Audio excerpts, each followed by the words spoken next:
बोलिए बंदी छोड़ सतगुरु साहिब कबीर की जय।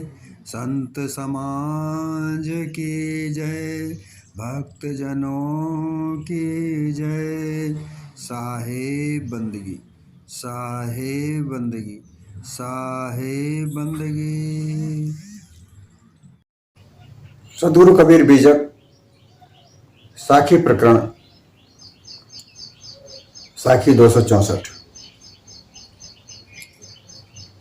आही रहु तजी खसमऊ तजी, बिना दाद की ढोर, मुक्ति परी बिल्लात है वृंदावन की खोर।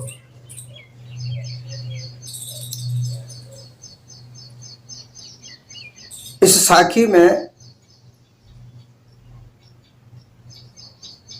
एक ऐसे ढोर की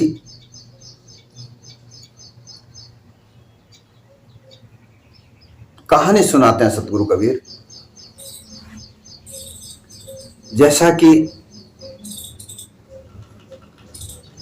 संत अपने उपदेशों में, अपने प्रवचनों में किसी कहानी का, वृतांत का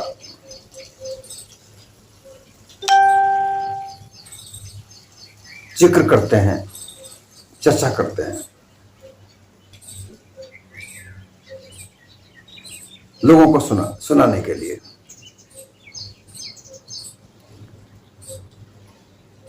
उस चर्चा से, उस बात से लोगों के हृदय में बात अच्छी तरह बैठती है।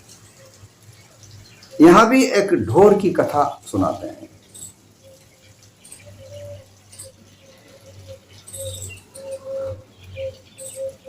दृष्टांत भी जिन्हें कहते हैं, दृष्टांत देकर समझाते हैं। ढोर अर्थात जो मानव जीवन में काम आए वो पशु, गाय, भैंस, बकरी। अब इनका मानव जीवन में क्या कार्य है? गाय दूध देती है, बैल हल जोतता है, गाड़ी चलाता है, भैंस दूध देती है,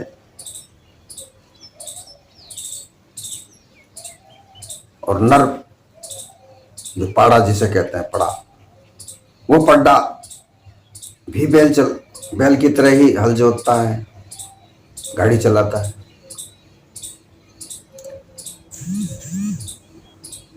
अब जब तक गाय दूध देती है तब तक तो बड़ी प्यारी लगती है, उसका दूध निकाल लेते हैं और छोड़ देते हैं। जब वो दूध नहीं देती तो उसकी तरफ कोई नहीं देखता, वो कहाँ गई, कहाँ घूम रही है, खाना खा रही है या नहीं, उसको कुछ चारा आदि इत्यादि उसका जो भोजन होता है वो मिल रहा है कि नहीं मिल रहा।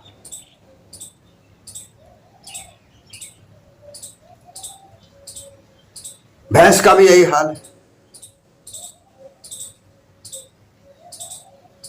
बैल का भी यही हाल है कि जब तक वो हष्ट पुष्ट होता है तब तक उससे खूब काम लिया जाता है, गाड़ी चलाई जाती है, हल जोता जाता है, और जब वो बूढ़ा हो जाए तो उसे त्याग दिया जाता है। यत्र तत्र वो घूमता रहता है, कोई भोजन मिल जाए तो खा ले, नहीं तो भूखों तड़पता रहता है। उसकी तड़प किसी को पता नहीं चलता, वो अपने आप में चिल्लाता बिल्लाता है।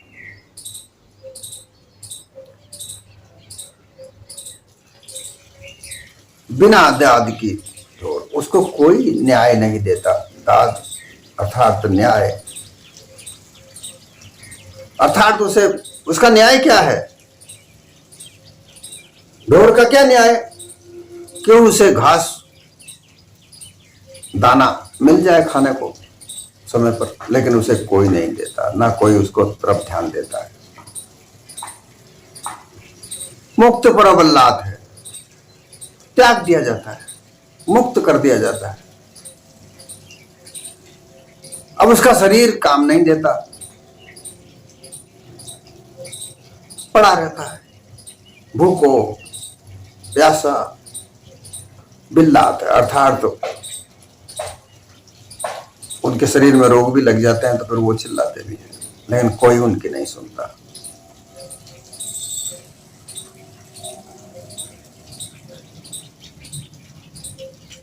जो उस ढोर का खसम होता है, अर्थात जो मालिक होता है, वो उसने तो उसे त्याग दिया। अहिर अहिर जो किसान है, अहिर जाति होती है जो किसान खेती करते हैं, ज्यादातर उनके पास ही पशु होते हैं। अहिरहु त्यागी खसमहु त्यागी, जो किसान था उसने त्याग दिया।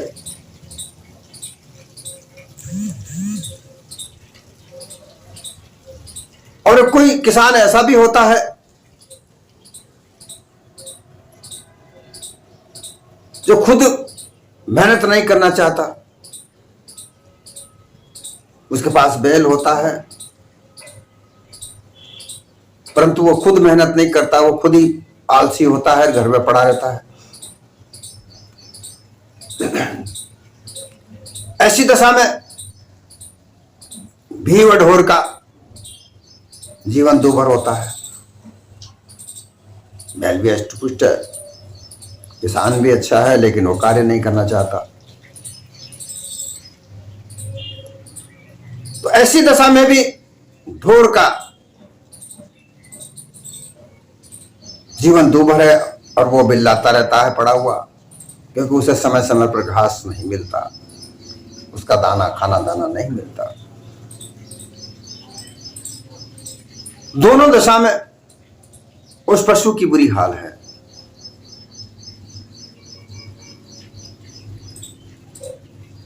इस वृत्तांत को लेकर सदगुरु कबीर मानव जीवन को समझाना चाहते हैं कि ठीक इसी मानव जीवन की तरह कि जो वृंदावन की खोर अर्थात तो सकड़ी गलियां, वृंदावन की सकड़ी गलियों का वृत्तांत आता है, बड़ी मशहूर है। कुंज गली नाम दिया जाता है, जो कुंज गली का मतलब होता है सकड़ी गलियां। सकड़ी सकड़ी कोई गलियां हैं वृंदावन में, ऐसा कहा जाता है। तो वो गलियों में घूमते रहते हैं ऐसे लोग जो काम धंधा नहीं करते, जो आलसी हैं, बस खाना खाया और बस अपने घूमते रहते हैं। ऐसी दशा में भी उस बैल की दशा वही होती है, वो गलियों में घूमता रहता है, चिल्लाता रहता है, बिल्लाता रहता है, तो कोई उसको घास नहीं डालता। ऐसी दशा में दुख का पारावार नहीं होता। ये दुख कौन मिटाए? मुक्त कर दिया, मुक्त से घूमो, अष्टकाल छुटकारा दे दिया कि भाई मेरे पास ही खाना नहीं है, तुम्हें कहां से ला के दूं। जो आलसी व्यक्ति है वो तो ये सोचेगा भाई मेरे पास ही, मैं ही पता नहीं कैसे मेरा भरण पोषण हो रहा है, तेरा कहां से लाऊं। और जो बूढ़ा हो गया बैल, उसका भी एक हाल कि कोई कार्य तो कर नहीं रहा है, अब तेरे लिए भोजन कहां से लाऊं भाई, तो उसने भी छोड़ दिया। मुक्त का तात्पर्य यहां पर देखो, समझो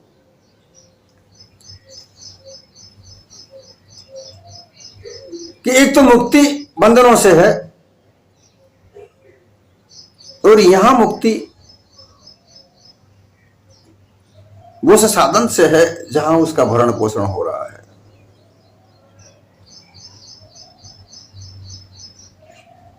एक पशु अपने मालिक के पास रहता है, वो उसका कार्य करता है और उसे वो घास फूस जो भी कुछ उसका खाना होता है वो देता है, उसका ध्यान रखता है। लेकिन जैसे वो बूढ़ा होता है, कामकाज करने लायक नहीं होता, तो वो उसे मुक्त कर देता है, उसका भोजन दाना देना बंद कर देता है और उसे वो मुक्त कर देता है, छुटकारा दे देता है, कहीं भी जाओ भाई।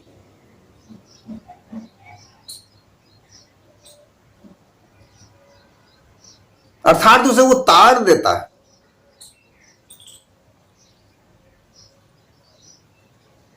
इस तात्पर्य से ये बात सामने आती है कि ये मानव जीवन जो हमें मिला है,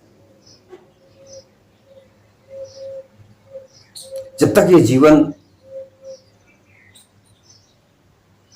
ये देह नौजवान है, कुछ करने लायक है, तब तक तो सबको प्रिय लगते हैं। खूब धन कमाए रात दिन तो पत्नी खुश, परिवार में खूब धन आ रहा है, तरह तरह के गहने पत्नी खरीदती है, कपड़े खरीदती है, खूब सजती है, संवरती है, खूब शॉपिंग करती है। बच्चों की शिक्षा दीक्षा भी उस पैसे से होती है। बच्चे बड़े हो जाते हैं, यार दोस्त मित्र जहां भी उनका व्यवहार है वो भी उनसे खुश, क्योंकि वहां भी वो उसके पास पैसा है, वो खूब खर्च कर रहा है। मित्रों के लिए उसके पास खर्च करने के लिए खूब पैसा है, वहां भी उसकी बहुत आवाजाही हो रही है, वहां भी उसको खूब लोग लाड़ प्यार करते हैं, प्रेम करते हैं। परंतु धीरे धीरे धीरे धीरे जब वो बुढ़ापे की ओर बढ़ता है और उसका कार्य करना बंद हो जाता है, वह फिर कार्य नहीं कर सकता, उसके पास धन की आमदनी धीरे धीरे समाप्त हो जाती है, फिर वो किसी काम का नहीं होता।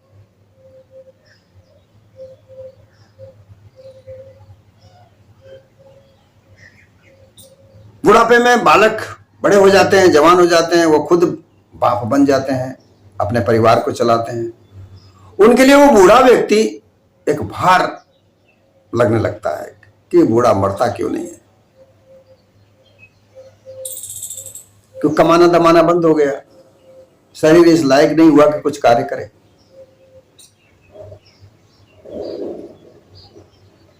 तो वो उसको मुक्त करने की चाह करते हैं कि हमारे घर से निकल जाए। क्या एक मुक्ति का यह कारण है कि वो घर से निकाल दे।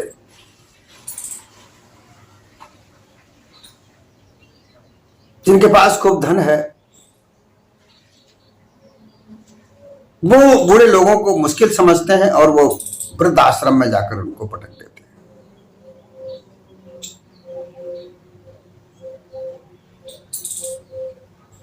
अब वो भी वृद्ध कुछ करने लायक नहीं, शरीर कैसे काम करे, वो भी मजबूर होकर अपने बेटे के ऊपर आश्रित होकर, जैसा वो बेटा खाने को देता है वो खा लेते हैं, जैसा कपड़ा देता है पहन लेते हैं। बड़े सारे मकान में एक जरा सी जगह उनको रहने के लिए दे दी जाती है, सीढ़ी के नीचे स्टोर रूम में उनको जगह मिलती है।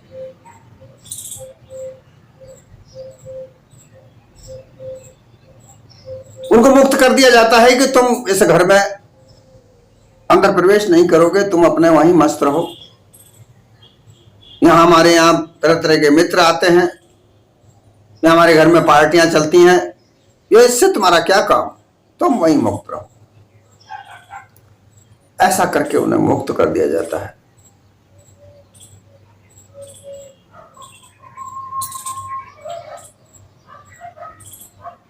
अब उन्हें क्या तकलीफ है, क्या दुख है, उसका कोई सारोकार नहीं रह जाता।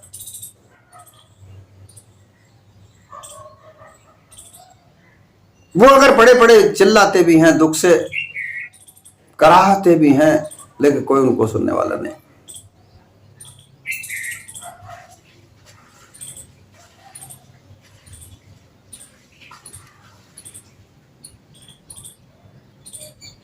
मुक्त कर दिया जाता है। लेकिन ये जीवन उनका वो वृद्ध होने के बजाय भी बंधनों से मुक्त नहीं। देखो, मुक्ति परिवारजनों ने उस वृद्ध व्यक्ति को त्याग दिया, अर्थात मुक्त कर दिया, लेकिन मुक्ति नहीं। इस तात्पर्य को समझो।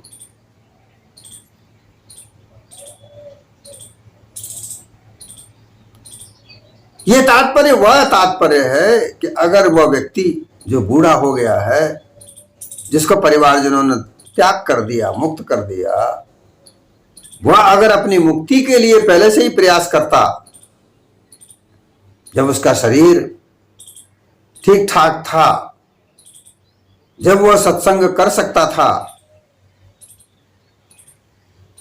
धन कमाना कोई बुरी बात नहीं है, सभी धन कमाना चाहिए, लेकिन उस धन को कमाकर कुछ कार्य परोपकार में करे, सत्संग में लगाए, सत्संग करे। तो जो वो दशा बनी हुई है उसकी, जो उसको कोठरी में पटक दिया, एक तरफ मुक्त कर दिया परिवारजनों ने, मरने के लिए छोड़ दिया, वो कराहता है, ऐसी दशा नहीं बनती।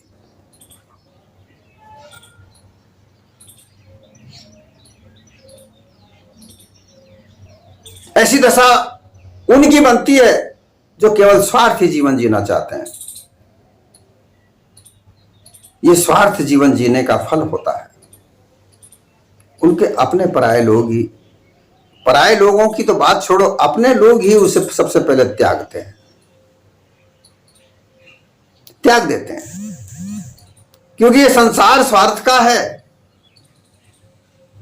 स्वार्थ के बगैर, मोह के बगैर ये संसार नहीं है।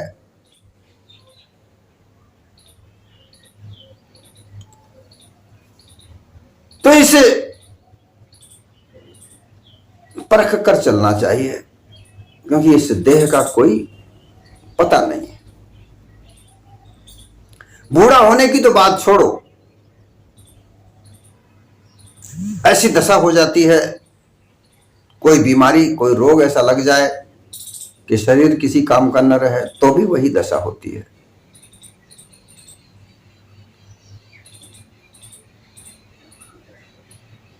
हर व्यक्ति यहां स्वार्थी है और स्वार्थ के लिए उससे प्रेम किया जाता है, अर्थात तो स्वार्थ का बोलबाला है।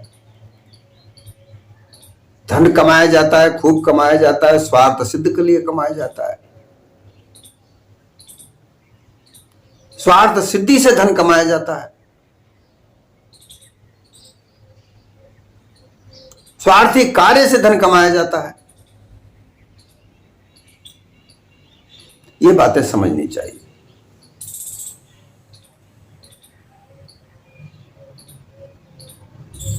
और नहीं समझोगे, धीरे धीरे बुढ़ापा आ जाएगा, तो फिर उस बैल की तरह दशा हो जाएगी, जैसा कि साहब ने कहा है कि जब वो बैल बूढ़ा हो जाता है तो उसका मालिक छोड़ देता है, त्याग देता है, उसको मुक्त कर देता है। तो भूखो प्यास भूख से वो बिल्लाता रहता है, अंधी गलियों में घूमता रहता है। ठीक उसी तरह से ये व्यक्ति अगर मोक्ष पद को प्राप्त करने के लिए इच्छा न रखे, धन धान्य में पासारो बोर होना चाहे, ऐश्वर्य जीवन को व्यतीत करना चाहे, तो जब तक वो बुढ़ापा नहीं आता तब तक कर सकता है, और बुढ़ापे में उसका ऐश्वर्य किसी काम का नहीं। फिर उसके बच्चे बड़े हो जाते हैं, वो छाती पर आकर खड़े होकर कहते हैं कि अब हमें हिस्सा दे दो, तुम्हारा क्या ठिकाना, तुम मर जाओगे, अब तुम मुक्त हो जाओ।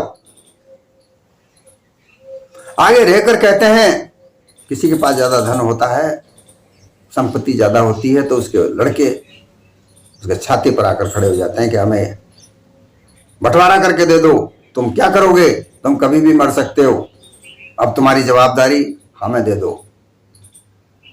और जो सबसे प्रिय तुम्हारी औरत हो, तुम्हारे साथ होती है, वह भी उन बच्चों के साथ खड़ी रहती है, वो भी कहती है हाँ दे दो इनको, सब कुछ दे दो, लेकिन वह भी साथ नहीं देती। ये स्वार्थ का ऐसा जीवन, ये ऐसा संसार जो स्वार्थ सिद्ध नहीं करता, ऐसे व्यक्ति को खुद मुक्त कर देता है, अर्थात त्याग देता है।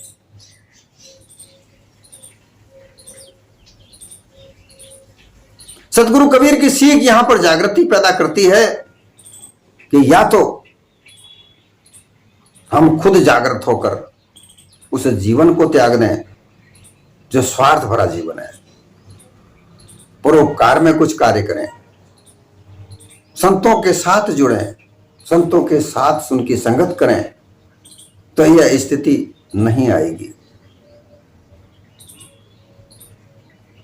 और ऐसा कुछ नहीं किया, ऐसे ऐश्वर्य को नहीं त्यागा, मोह को नहीं त्यागा, स्वार्थ जीवन को नहीं त्यागा, तो फिर यह जीवन तुम्हें त्याग देगा। तुम्हारे रिश्तेदार, तुम्हारे पुत्र पौत्र तुम्हें त्याग देंगे, क्योंकि यह जो देह है ये एक दिन व्यर्थ व्यवस्था को प्राप्त कर सकती है, करती ही है। जब तुम निढाल हो जाओगे, असमर्थ हो जाओगे किसी कार्य करने के लिए, जब तुम नित्य कर्म भी नहीं कर सकते अपने आप का, तो फिर तुम्हें त्याग दिया जाएगा।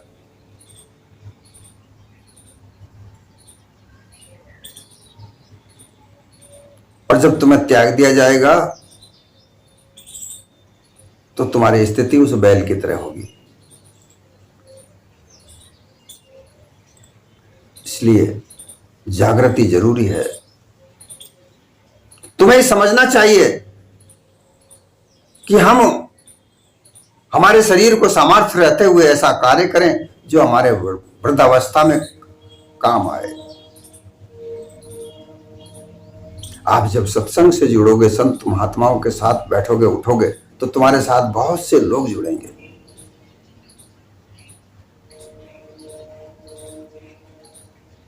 और यहां परमार्थ है, स्वार्थ नहीं है।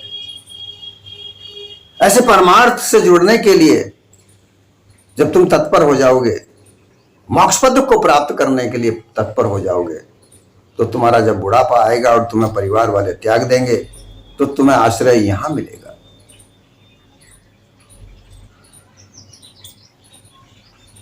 तुम्हारे लिए वृद्धाश्रम नहीं होगा, तुम्हारे लिए अपने ही मकान में एक कोठड़ी नहीं होगी।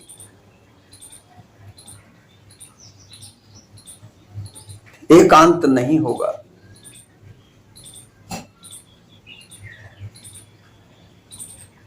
ये निश्चित मान के चलो। इसलिए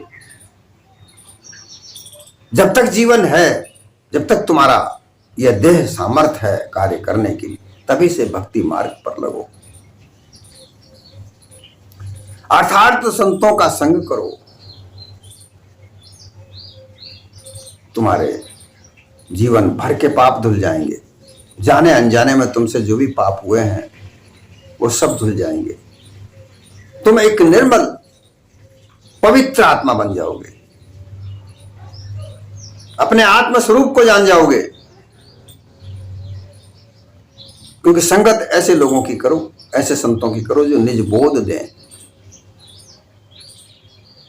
ब्रह्मज्ञानी योगियों की संगत न करके, रोचक भयानक ज्ञान को न सुनकर यथार्थ शब्दों को सुनो,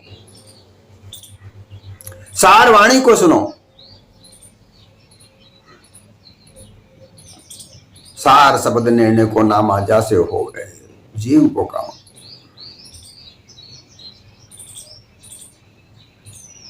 इस जीव का काम इस देह में रह करके देह से त्याग करना है, देह में रह करके भी इससे देह में अलग रहना है। यही मोक्ष पद है, जीवत मुक्ति है। इस जीवत मुक्ति को प्राप्त करने का प्रयास करो। जीवत मुक्ति है, होती है। और जब जीवत मुक्ति तुम्हें प्राप्त हो जाएगी, तो जो ये कष्ट है, जो बुढ़ापे में आने वाला कष्ट है, ये तुम्हें नहीं सताएगा।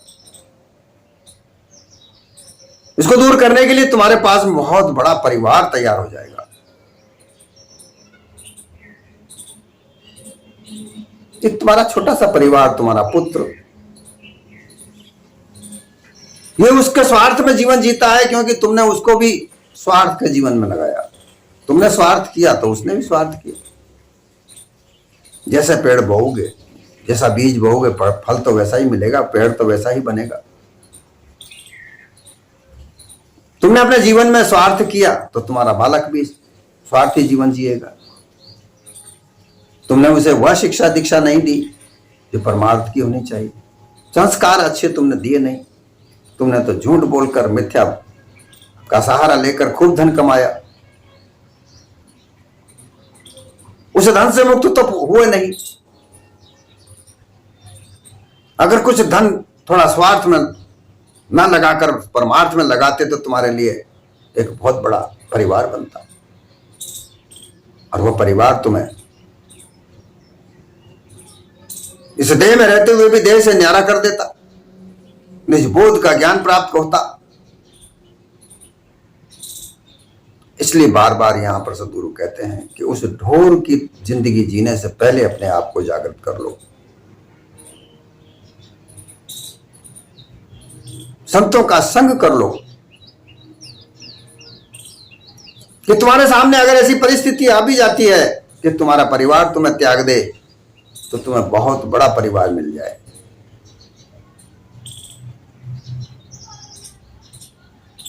और यही मोह का बंधन छूटने की बात है।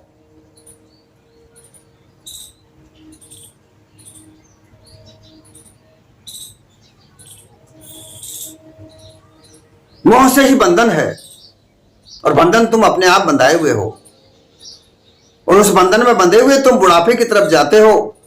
वो बंधन तुम्हारे किसी प्रकार के काम नहीं आते, और वही बंधन तुम्हें दुखदायी हो जाते हैं। तुम पड़े पड़े एकांत में, तुम्हारे ही घर में तुम अलग हो जाते हो। तुम कहते हो अब मेरा मेरा, लेकिन कोई तुम्हें अपना नहीं मानता।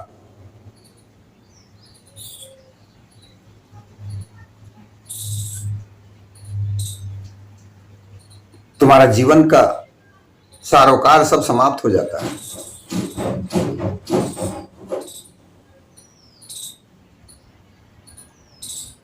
ऐसी स्थिति बन जाती है, तुम कहीं के नहीं रह जाते।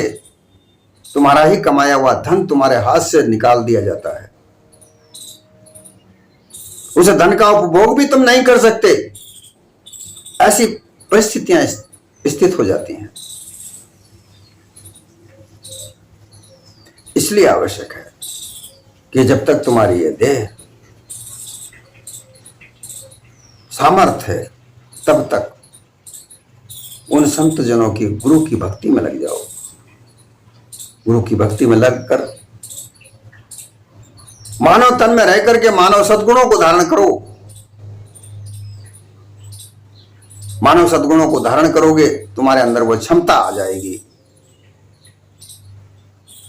इस देह में रह करके अपने निज बोध को प्राप्त करोगे, और इस देह में रह करके अपने देह से भी अलग समझोगे। तुम्हें महसूस होगा। और जब तुम ऐसा करोगे तो तुम्हारे आसपास बहुत सारे लोगों का परिवार होगा। लोग तुमसे आशा लगाएंगे, लोग तुम्हारे होकर रह जाएंगे। तुम्हें कोई नहीं त्यागेगा, अपनाएंगे तुम्हें, तुम्हें सब अपना कहेंगे।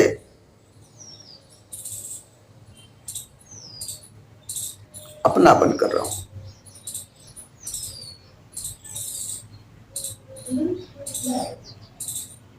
अपनापन अपनाओ। अपनापन के का तात्पर्य बंधन से नहीं, अपने निज स्वरूप को अपनाओ। अपने निज स्वरूप में स्थित हो जाओ, निज इच्छा हो जाओ। फिर देखो ऐसी परिस्थितियां नहीं बनेंगी। तुम्हारा परिवार भी तुम्हें नहीं त्यागेगा।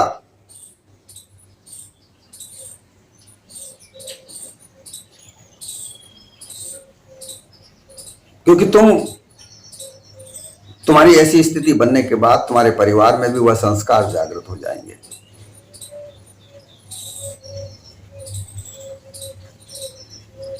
सतगुरु कबीर ने उस बैल की दशा को देखकर ये इतना बड़ा संदेश मानव जीवन के लिए दिया। इसको हमने समझना चाहिए, समझकर हमें उसको धारण करना चाहिए, और बिना इसके कोई सार है भी नहीं।